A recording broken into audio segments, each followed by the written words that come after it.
प्रयागराज के प्रथम पुरुष के रूप में विख्यात महर्षि भरद्वाज की जयंती आज बड़े ही आस्था और श्रद्धा के साथ मनाई गई। इस मौके पर भरद्वाज चौराहे पर स्थित महर्षि भरद्वाज की प्रतिमा पर साधु संतों ने पूजन किया।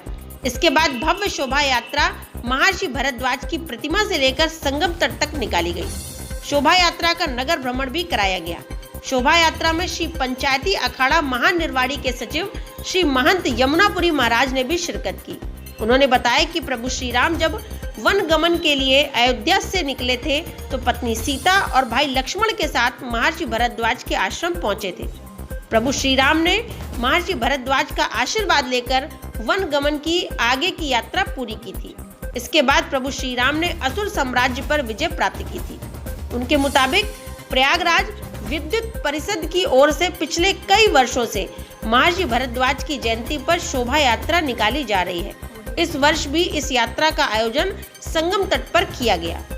इस शोभा यात्रा में सभी अखाड़ों के संत महंत और शहर के गणमान्य नागरिक ने शिरकत किया। उन्होंने कहा कि महर्षि भरद्वाज ज्ञान और विज्ञान दोनों क्षेत्र में निपुण थे। उन्होंने देश को बहुत कुछ दिया। आज उनके ग्रंथों पर फिर से शोध की जरूरत है ताकि उनके ज्ञान का देश को ज्यादा से ज्यादा लाभ प्राप्त हो सके। वहीं इस मौके पर विश्व हिंदू परिषद काशी प्रांत के अध्यक्ष कविंद्र प्रताप सिंह ने कहा कि प्रयागराज शहर महर्षि भरद्वाज से ही जाना जाता है और यहाँ का इतिहास उनसे अलग नहीं है। इस मौके पर उन्होंने कहा कि 2025 में आयोजित होने वाले महाकुंभ से पहले महर्षि भरद्वाज के आश्रम को योगी सरकार करोड़ों की लागत से काशी विश्वनाथ और विंध्याचल धाम की तर्ज पर भव्य कॉरिडोर का निर्माण करा रही है। इससे आने वाले दिनों में यहाँ पर आने वाले श्रद्धालुओं और पर्यटकों को बेहतर सुविधाएं भी मिल सकेंगी।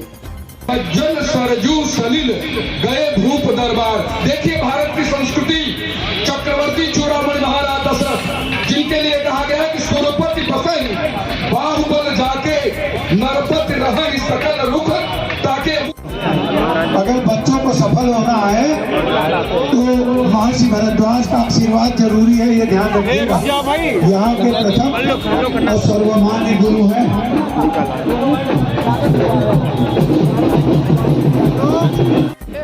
महर्षि भरद्वाज जी यहाँ प्रयागराज के जनक रहे और वो प्रथम विमान के प्रणेता रहे, आयुर्वेद के जनक रहे। प्रयागराज इस धरती में उनका आश्रम था और बहुत ही जो विशाल यहाँ पर विमान बना के उन्होंने उड़ाया था।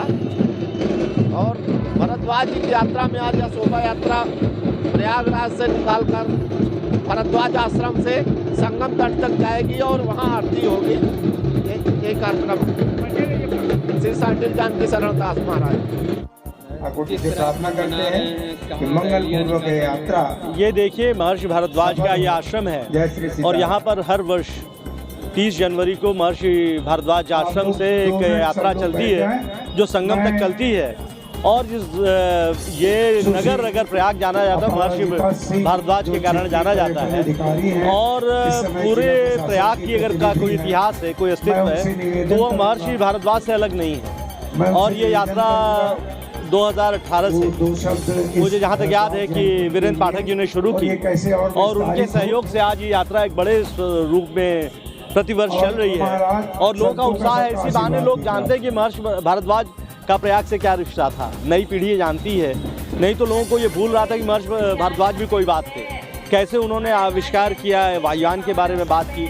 अगर कोई ऋषि वायुयान के बारे में लिखता है इसका मतलब कि उस समय कोई ऐसी चीज़ थी। तो अपने इतिहास से जुड़ना, अपनी संस्कृति से जुड़ना, अपने क्षेत्र के बारे में जानना, वहाँ पे कौन से महापुरुष थे। जैसे भगवान राम, सीता और लक्ष्मण जब आए गंगा पार करके तो इस आश्रम में आए थे। यहाँ पर ये था कि यहाँ यज्ञ होते रहते थे, हजारों विद्यार्थी अध्ययन के लिए यहाँ आते थे। तो ये महर्षि भारद्वाज का ये आश्रम बहुत ही ऐतिहासिक और हिंदू समाज के लिए और अपनी संस्कृति के लिए बहुत ही महत्वपूर्ण स्थान है और इसके बारे में पुनर्जागरण करना एक बहुत बड़ी बात है। इसके लिए मैं वीरेंद्र पाठक जी और उनकी पूरी टीम को। यह यात्रा अनेक वर्षों से प्रयागराज विद्युत परिषद की तरफ से निरंतर निकाली जाती रही है और इसके संयोजक वीरेंद्र पाठक जी और हम सब मिलकर के इस यात्रा को अनेक वर्षों से निकाल रहे हैं। महर्षि भारद्वाज जी का जयंती उत्सव है।